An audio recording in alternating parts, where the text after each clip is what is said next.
This is Biz with Tanya, brought to you by Wiz Digital Academy, a show for business athletes and online bosses who are ready to take up. Hello, welcome to my podcast or my channel if you're watching over on YouTube. And I'm excited for this episode because we really had a whole lot of fun, and I'm excited for you to see it. It's all about LinkedIn, and we learned a couple of things, we shared a couple of insights, and really I love the fact that I got to interact with a lot of people in my audience and get to learn a lot more about their businesses. But there's something that I kind of wanted to use to pre-frame this entire episode. So one of the reasons I got on LinkedIn, I share a few of the reasons, but there was also something else that I completely forgot to share, was that I love watching other entrepreneurs. And while I was doing that, I was watching the CEO and founder of AppSumo, and there was an episode where he shared about how he found his business coach. And he said that he found his business coach on LinkedIn. And when he said that, that's like a few months ago, that's when I realized that LinkedIn was a really, really powerful platform if you wanted to attract quality clients. And I wanted to start leveraging that. That was one of the main reasons why I got on LinkedIn, because I wanted to attract a lot more premium clients. Nothing wrong with anything else, but I wanted a lot more premium clients. I wanted to have that kind of experience as well, to work with enterprises as well as medium-sized companies and not just small businesses. And I had to realize that those people were not where I usually was hanging out, which was Facebook and Instagram, and I needed to start leveraging LinkedIn. So this is something I wanted to pre-frame for you, and that when you start leveraging LinkedIn, whether you offer coaching like me or consulting, or you sell to enterprises, LinkedIn is a perfect platform for each and every one of us. And this episode really, we covered connecting, we covered how to break the ice, like that first conversation. And I even give you the complete script that I use. And we covered how to start posting content on the platform so that you can start having those open conversations with your audience. So if this is your first time here, don't forget to subscribe, like, follow, leave a comment if you like the episode, or leave a review. We really appreciate that. Rate the podcast wherever you listen to it, and follow me on social media, and let's keep this conversation going. So we're going to jump into this episode quickly on how to get clients on LinkedIn, because we all know we want clients.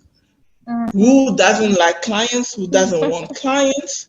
So if you are watching on Facebook, you can leave your questions. It's an interactive session, so leave your questions in the comments, and I will be reading the questions as we go along, and we'll have Nama or myself answer that. So on this note, Nama, can you introduce yourself, because you didn't get to talk? So tell us a little bit more about you, how you got started on this journey. So my name is Nama Tasi. Winnie Nama Tasi, but I use Nama Tasi. I love that. It's very African. I love that. And I've been a LinkedIn VA for 1.5 years now. And that's how I started my journey basically with LinkedIn. I chose LinkedIn. I saw a gap. First, I'm an introvert. I felt like Facebook was too noisy, and everyone was there. I didn't want anyone snooping on my life and what I was up to. So LinkedIn felt safe for me. It felt safe because who's here other than my former boss, and I can just not connect with them. It felt really safe, like I was starting on a blank slate for me. So, and the moment I started, I realized it's a lot easier to get clients on LinkedIn. It's a lot easier because you come on LinkedIn as if it's your office, like you're ready for business, you're ready to, the moment you connect with somebody, you're immediately thinking, am I the target audience? Or, how is the connection going to benefit either of us? Like, that's how LinkedIn is like, and that's why I love it so much. Like, everyone is just business ready. And so I got my first clients on LinkedIn. And I thought how lovely it is. Like, it's so easy. And then I went on Facebook to make noise. I was so noisy. I couldn't believe we were all like competing. And last year the trend was, if you want to be visible on Facebook, post in groups, comment in groups, so time consuming, so time consuming. I was like, why are we doing all this guesswork on Facebook when LinkedIn is so like, just connect with your ideal clients and start making noise, and they're gonna see you and people are gonna come. And the very best thing that I loved about LinkedIn is just how everyone is business ready. You connect and boom, it's like, so easy, so easy. And then I loved that how the engagement algorithm works. When you turn your comments on my post, almost all your network, if they're scrolling through the feed, there's a very good chance they're gonna see it, even if they won't interact with it. And if like, your comment on my post just kind of gives it validity, and the more you do it, the more credibility and trust you're continuing to build with people who are never even going to interact with your content. Just see it and just remember Nama Tasi. And I think that's the best part of LinkedIn. Like, visibility wise, it's just 100% way better than any other platform I've seen. All right. Well, some people would argue TikTok is better, but one of the things I don't know TikTok. I am not dating on TikTok. I am not interested in that, and I'm not trying to learn nothing anymore. So I was like, I'm not doing that. I'm not doing that. I'm on TikTok for funny videos. I wasn't trying to learn how to use TikTok. So one of the things that I loved about LinkedIn is definitely the algorithm, and I use primarily content. With me, I've leveraged, because I've primarily been a content creator, I've primarily leveraged content to ramp up my previously dead LinkedIn profile. So trust me, it's doable.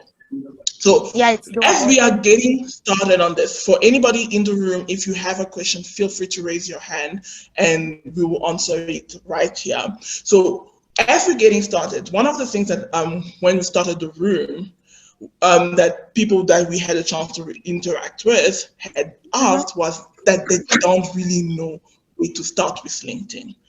The platform can feel intimidating. You don't really know how to start. So for somebody that is trying to start on LinkedIn, what would you tell this person? Something that you wish you knew when you started. Let me tell you, the very first thing I did when I joined LinkedIn was make sure my former bosses, my former colleagues were not connected to me, And I think that's a fear a lot of us have. It's a professional platform. You're worried what my boss will say if they see this. Is this against company, policies that I've never read? Is this Is it safe? Can I share my life? That kind of a worry that keeps you from posting. You create a post and then you so overthink it, it never goes anywhere. You never hit post. Darlene, Nama, I believe Darlene had that question. She overthinks posting. What would you say to that? I think it's about shifting your mindset first. Don't come at a LinkedIn thinking it's your office, your workplace. How about you start thinking of it as a continuous 24/7 networking event? Think of LinkedIn like a networking event with everyone who you wanted to work with over there. I mean, if you went to a networking event, you wouldn't come in first looking, I don't know how, like in sweatpants and bad hair, first. And I'm gonna equate that to your LinkedIn profile, because that's the first thing people see. That's your best selling point, your LinkedIn profile.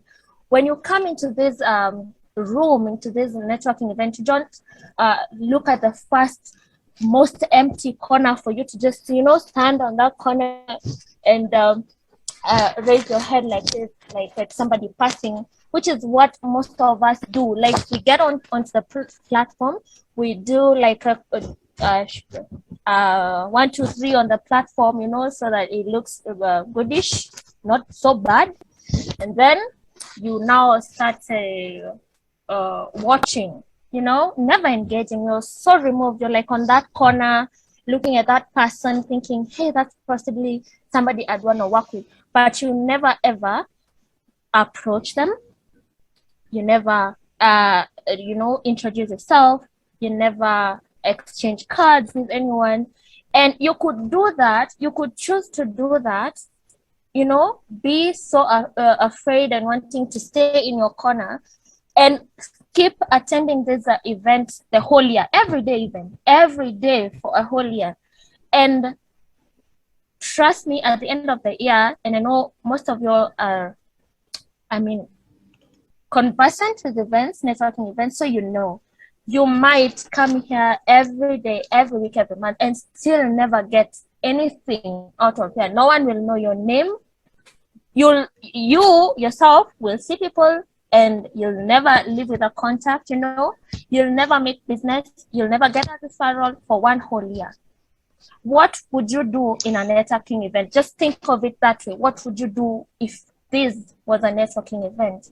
Just step out, look good, polish that profile, and then send that first connection request that you think this is a person I want to connect with, and then keep coming to these networking events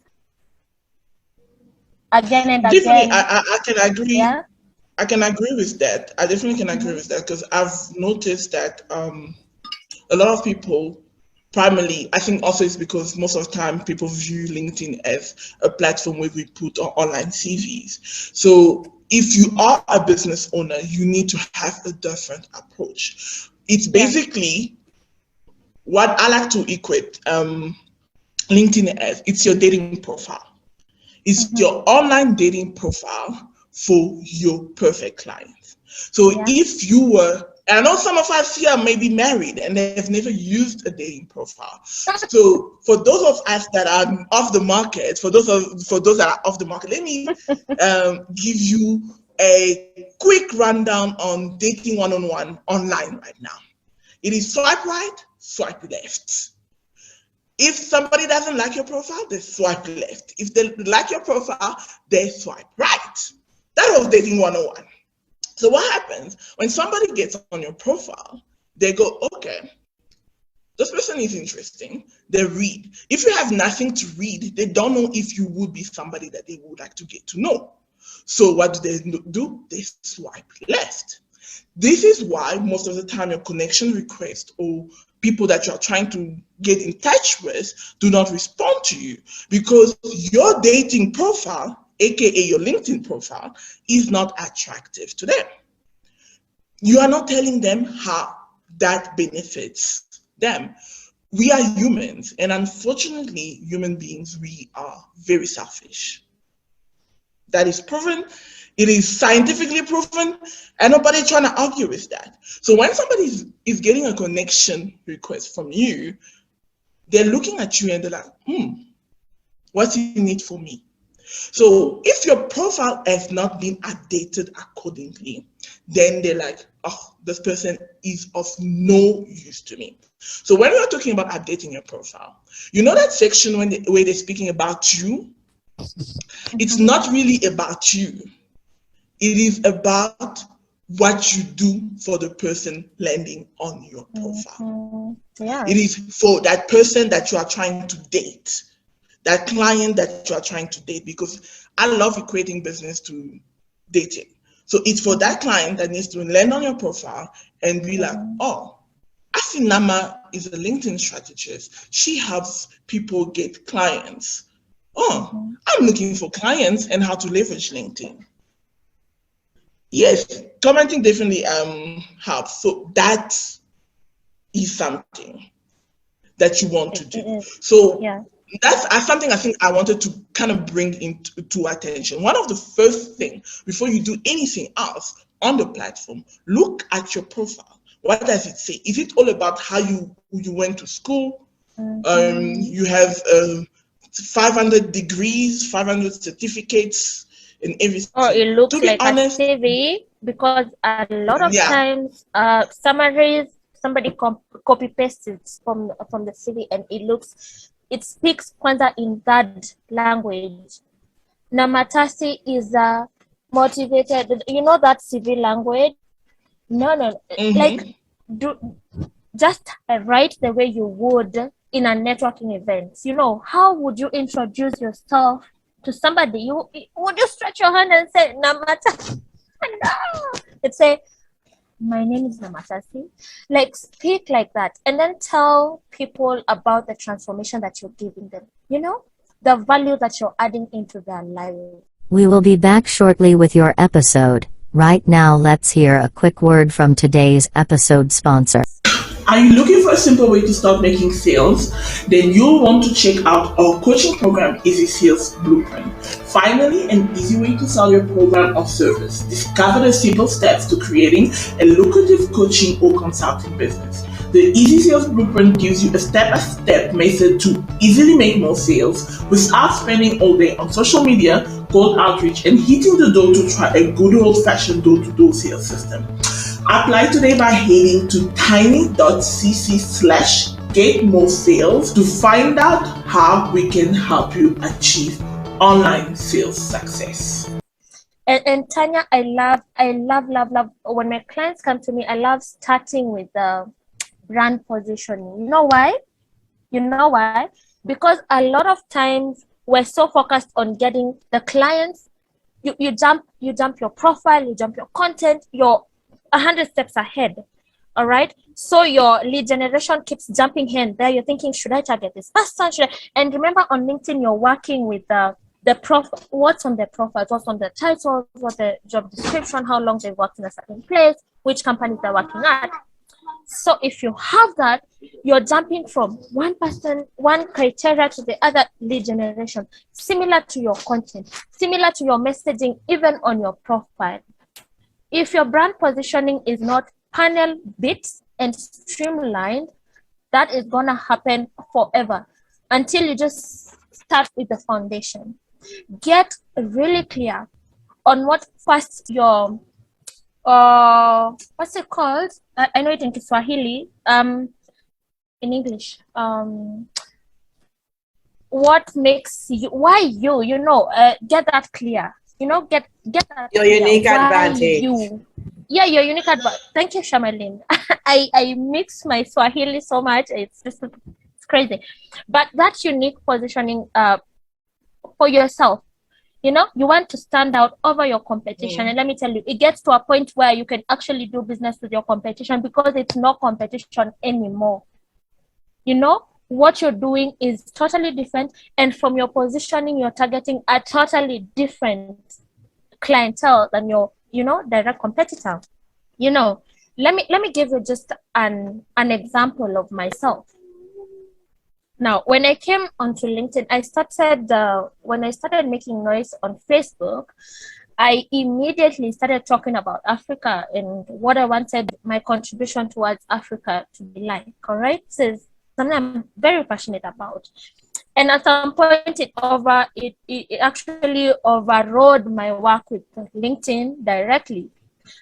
You would think that is a disadvantage, but it actually gave more substance, to my LinkedIn work, because of that, I started attracting people who bought into my mission, people who bought into my vision, not just people, Africans who wanted change, not just Africans, but other people who felt like this was, like they got carried also with the idea, when you're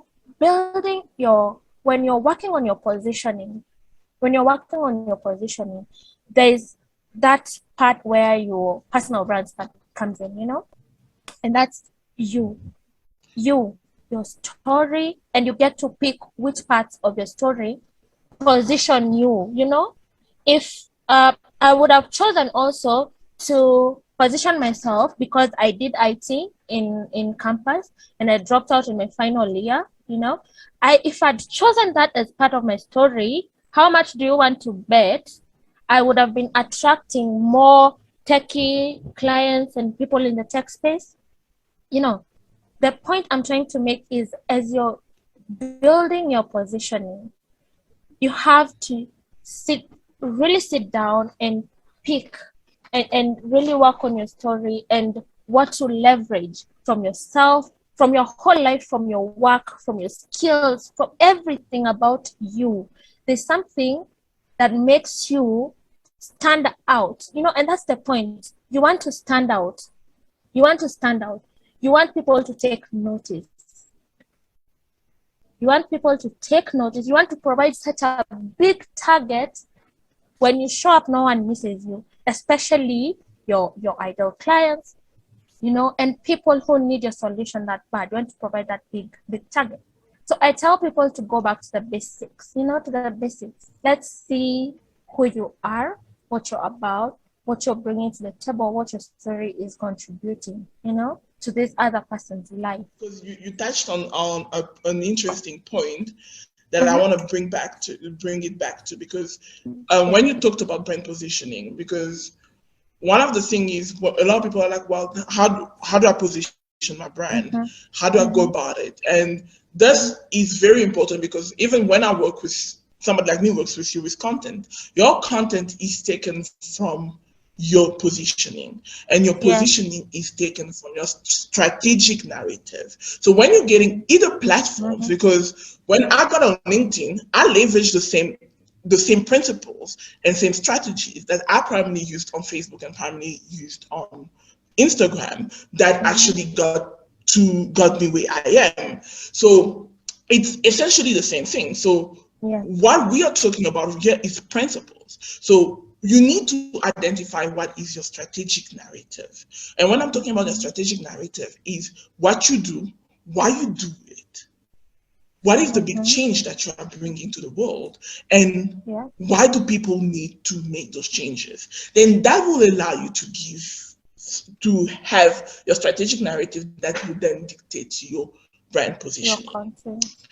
Then that dictates your content. And when we come to content, that's essentially what people like to ask. What do I post? And how do I post it? Do I write? Do I speak? Do I produce video? Now, that is totally dependent on you. But one thing I've noticed with a platform such as LinkedIn, if you write, you have an advantage. Here is the stats that I saw on LinkedIn that had me convinced, that had me jump on the platform. If I had to ask anybody that uses social media, let's say you use Facebook. I know a number of us use Facebook, use Instagram. Let's take Instagram. What is the percentage of content creators on the platform, of people that produce content? Can anybody play around with the number? Can you guess how many people, in terms of percentage of people that produce content on Instagram? Can anybody guess? I guess or on Facebook? No, in a percentage. I didn't have a question. Yeah. Who has a question? Shamalin? I heard somebody. Said, I'm sorry, I didn't have a question.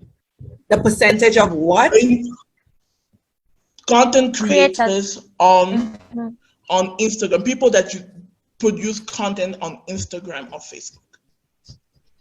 I'd say 80%. That's exactly the percentage. 80? 95? 80. Around 80. Wow. And on LinkedIn, only 2% of people on the platform produce content. So where do you think you have the most likability, it's quite likable for you to get discovered? Where everybody, 80% of the people are producing content, or 2% of people are producing content? Where do you think you would stand out? It's less saturated than you think. 95, 90. People definitely, it's up there. Yes, and it's grown by 1% only since I joined. At the beginning of last year, that's when I saw I saw the statistics and it said only 1% of people post on LinkedIn, and now it's only 2%. Guys are consuming content, and it's a business platform. Everyone comes here looking for how to benefit business-wise in one way or another, in one way or another. And only 2% of anyone is posting, of everyone, I mean. And we have more than 700 million people on LinkedIn. Imagine that. Imagine if you could be among that 2% and having the rest 98 watching you, having eyes on you. Wouldn't that be beneficial? Right? Somebody raised their hands. Somebody has raised their hand it's Adelaide. to ask a question. It's Adelaide. Okay, Adelaide, introduce yourself. Yeah, okay. Thanks so much, Nama Tasi and Tanya, for all the insights you've shared. It's really inspiring. So, yeah, I've been on LinkedIn for, I think, more than 8 years already, even 10 years, I think. And yeah, I mean, I've always been sitting on the fence as to starting to post regularly, because I felt like, okay, it has to be well polished, and a lot of time is going into that and all of that. So that really kept me from starting. But I realized these days people are doing lots of short form posts. I mean, just posting a thought or any piece of insights that they just had. And so, yeah, I'm feeling like I should, get into it already. But the challenge, like you started talking about, Nama Tasi, was that, I mean, I have that whole network of my colleagues from work, my bosses and all of that. And it's like I'm starting a side hustle promotion there. It's like everybody has visibility into what's going on there. So my question is it against LinkedIn's policies to create a second account to really brand that account around the business, or that's prohibited on the platform? It's actually against policy on all platforms. You'll build your brand, and then when they realize you have 2 platforms, it's fast. Your account gets banned, and after putting all that effort into growing your account, then having it gone just like that, all your clients, all your money, I don't think it's worth it. How about if you start a page and cross promote on your personal profiles, or it wouldn't work? You don't want anyone from work to know what you do? Well, okay. I think I have to take this leap of faith and finally, do it from the business page, like you said. So do it. Break those I will. shackles, those chains. Just go. I just want to add. Thank you. I just regarding LinkedIn. I think a lot of people, including myself, are hesitant to post because we're not sure of the protocols, because it's a more professional, corporate, business-oriented platform. So maybe you could give some guidelines to us, or just, because I'm pretty new to all of this, and I see there's an avenue for really putting myself out there, but because I'm new to all of this and I'm not really very, very versed in social media marketing or branding or posting, then, with your experience, some tips would be helpful. All right. Thank you.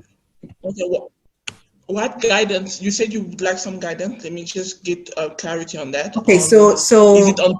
Well, what you just said was very, very, very helpful and important regarding branding and posting, because I guess we don't want to seem like we're selling, but that we are marketing, promoting.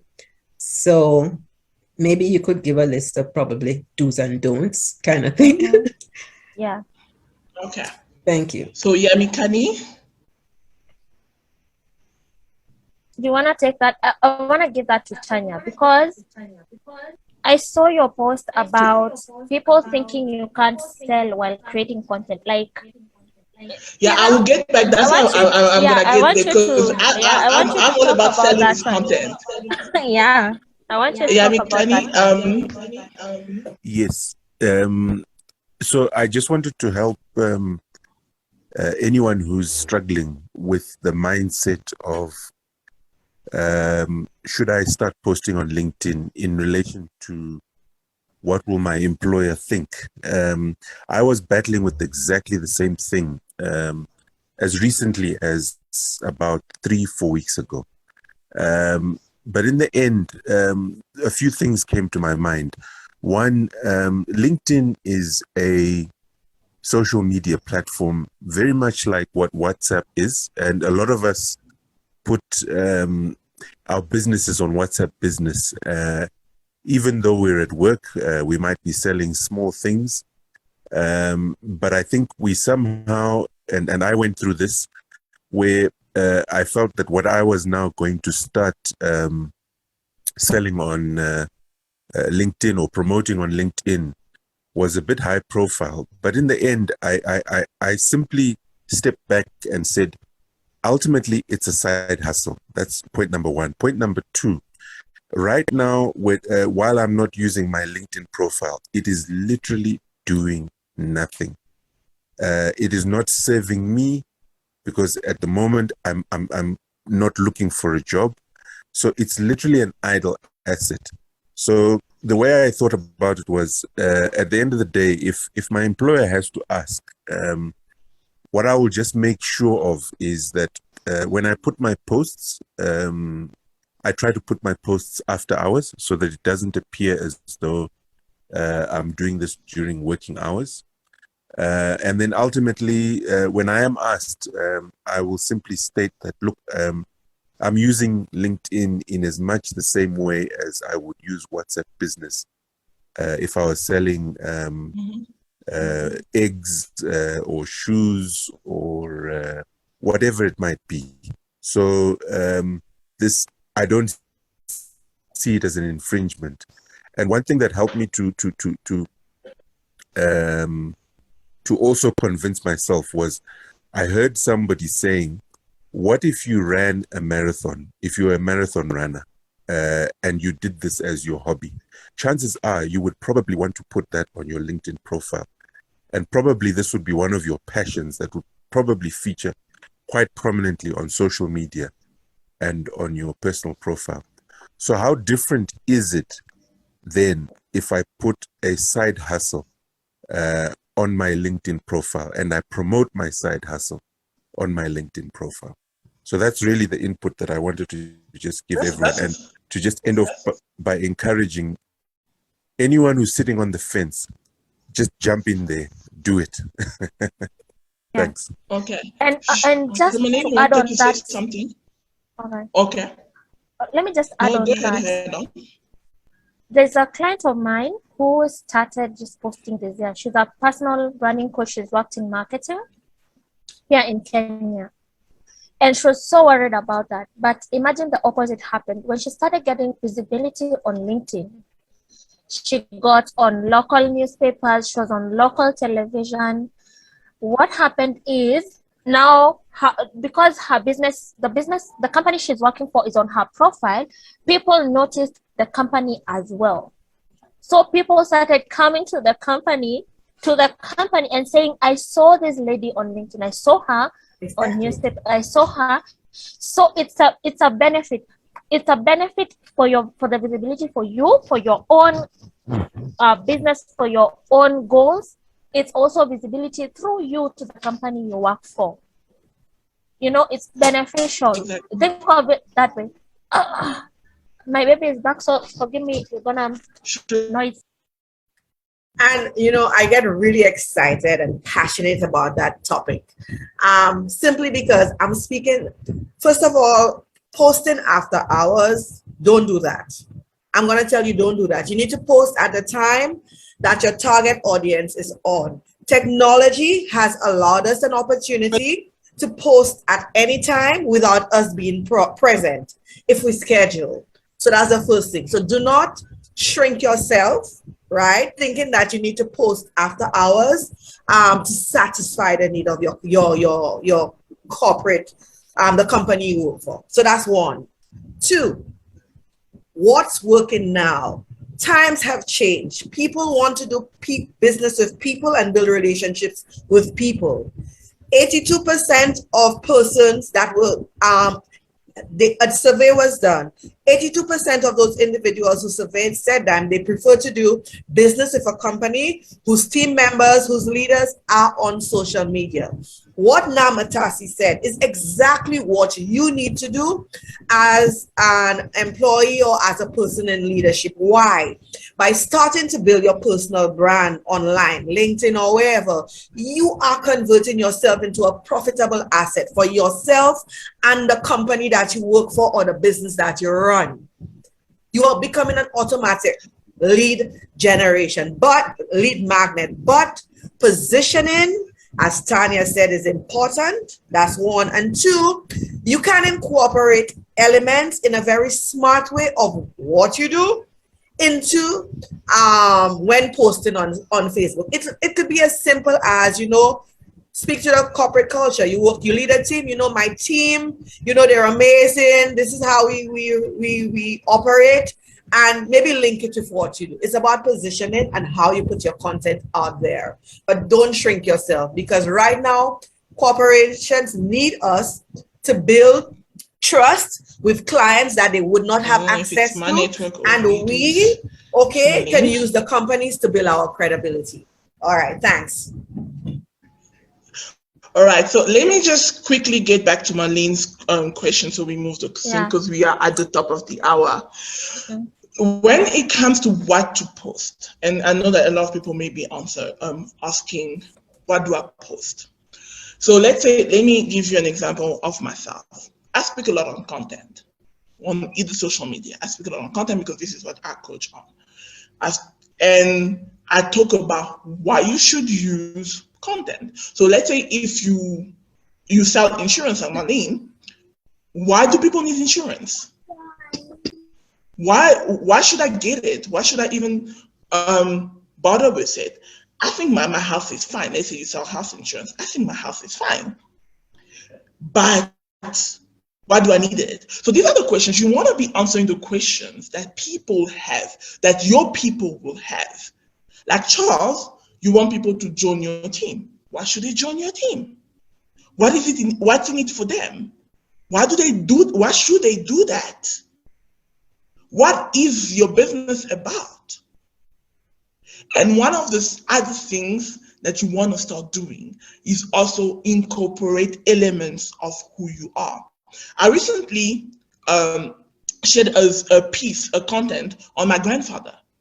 On either platform that I shared it on, everybody loved it because it humanizes you.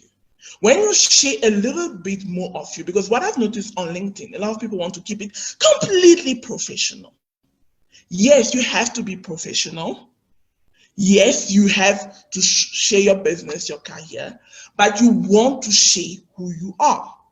Because at the end of the day, when people will look at your profile, they will remember things about you. Our brains are forever processing a ton of information.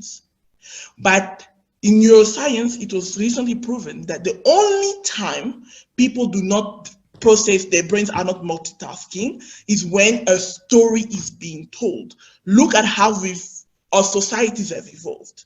It's through stories. Look at how African culture, for example, how is it shaped? It's through stories. Any culture is shaped through stories. We learn through stories. So one of the other things that I do, that I teach my clients to do, for example, and that works really well, irrespective of the platform that you're on, is storytelling. Start telling stories.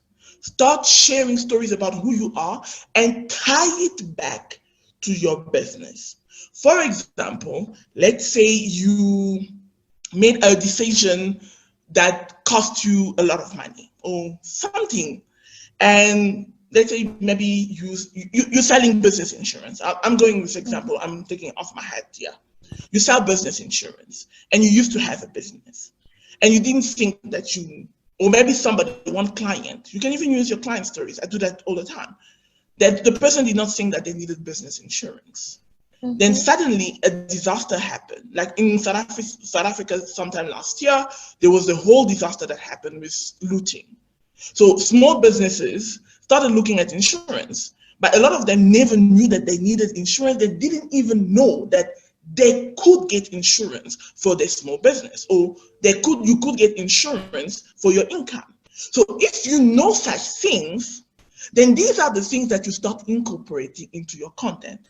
Because don't make the mistake that so many people make and think that content is not meant to sell. Your content is your sales asset. It is your client acquisition machine. It is the freemium for your business. Just like Zoom has a freemium, Calendly has a freemium, a lot of software have a freemium. Your content is the freemium option of what you offer, and you need to educate. And when I'm talking about educating, I'm not talking about putting yourself out of business and cannibalizing your business by teaching how to content online. If you do that, you will not get clients. I've done it. I am proof of it. I pay dearly for it. How to content is not. Hi, Christian, would you mind muting yourself? How to content, though it is part of your content marketing strategy, should not be the only content that you share. It can be. I know people that don't share how to content and make a lot of money. You want to steer clear of how to content as much as you can, and educate the prospect on the decision that they have to make. Because when you educate through content, resistance is half off. Some of you might have gotten here because you see me share content online.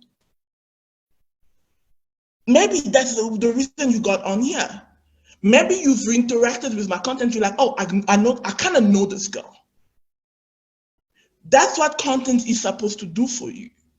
It's supposed to build that for you and your prospects. I don't know if that is landing, if that is helping anyone when it comes to what to post.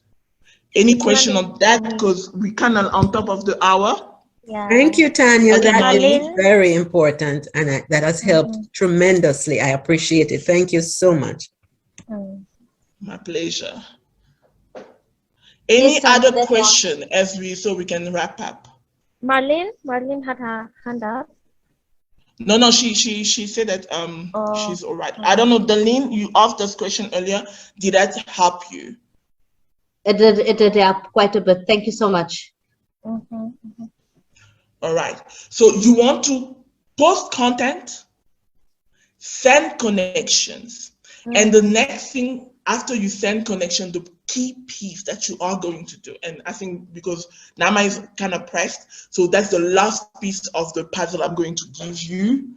It's send as soon as the person, and I don't do it all the time because I'm growing a lot faster than I would have thought I would grow on LinkedIn. So it's harder for me to do this. But as soon as somebody accepts your connection request, send a message. Yeah. Hi, Yamikani. Thank you so much for connecting. I look forward to seeing more of your professional journey. And if there's anything I can do for you, if there's an introduction you would like, I would be happy to do that. Go into the relationship immediately saying that I'm here to add value to you. Because here's the thing, most people on the platform are not doing that. Immediately somebody receives a connection, they expect a pitch and their apprehension levels are up. But the minute you come at, I want to serve you, immediately they're like, oh, Darlene is different. Something interesting about her. What they do, they go again and check your profile. Yeah. This time they're not browsing through. They're really looking at, what does she do? Oh, maybe she can help me. And that is how you start to build those relationships. Yeah. Did this session help anybody here? I wanted to share also something. When you're reaching out to people, that first initial message that you incorporate into the request, I know it gives for real, it used to give me so much trouble. I'd go to somebody's content, I'd go to their profile. I'm like, so what do I mention? What do I say? Why do I want to connect with them? Because also, if it's your ideal client, you don't want to come like, you're my ideal client. I want to, you just like kind of, you, you don't do that. So let me give you a trick that I learned, and it's been so helpful. And actually, my connection request, even for my clients as we did lead generation, because we totally shift into doing this, it moved from around 40% acceptance to around 60-80 there, And that's important because how LinkedIn limits, the number of connection requests you can send. So this is what we do. You scroll the profile straight to the recommendations. The good thing is a lot of people have those because for professional purposes, a recommendation they work with it, and then you'll find so many flattering things over there written by people. You just copy something and say, this is why I wanted to connect with you. This was a conversation because most of them were like, oh no, I forgot about this. Where did you get it? Oh my God, thank you for making my day. I remembered, I'm awesome. It works wonderfully. But I think the best thing is it starts a conversation, because from there, if they accept and they don't respond to you, you can expound more on why, the why, why that specific message, and just keep it flowing until, get on a call or whatever, get to know each other. Just like do it the way you would in a networking event, just kind of balance the flattery, and the honesty, and see how it goes. At the same time, this person is looking at your profile and your content and how you engage to give them insight about you. All right. So you want to be also having something, they want to make it a valid and mutually beneficial relationship. All right. All right. Lovely. So, Nama, anything planned? We are wrapping up. Anything planned that you got planned that you want to share? Thank you so much for everybody for coming through. Let me tell you. Yes. It's good you gave me the chance to share this. So you guys being here, we've talked about brand positioning, leveraging your brand positioning, and I have a brand positioning discussion. I won't call it a masterclass or workshop or whatever, but it's in 2 weeks' time, like the Friday of 9th September. You can come on so we can talk about this, and come and you can talk about, the exact steps you take to map down your personal brand, right? What to leverage in your story, and how to find that unique factor that just sets you apart from your competition, doing exactly what you're doing, positioning. And I want to invite you all. A pleasure for having you. So thank you guys so much for coming. We will have another session in 2 weeks, and this one will be on how to create demand for your services, your consulting and coaching services. I'm inviting a great connection from that is a consultant, has worked for Fortune 500, started this business. So if you look out for those emails, so that will be in 2 weeks. So these sessions are it's a twice a month thing, and we'll go on with it as we go. So I'm enjoying this. I'm enjoying getting to know you guys, and I hope that you'll be back next week. So on this note, I'm going to end the room because we've run over time. So hope to see you soon, and I'll be sending out the replays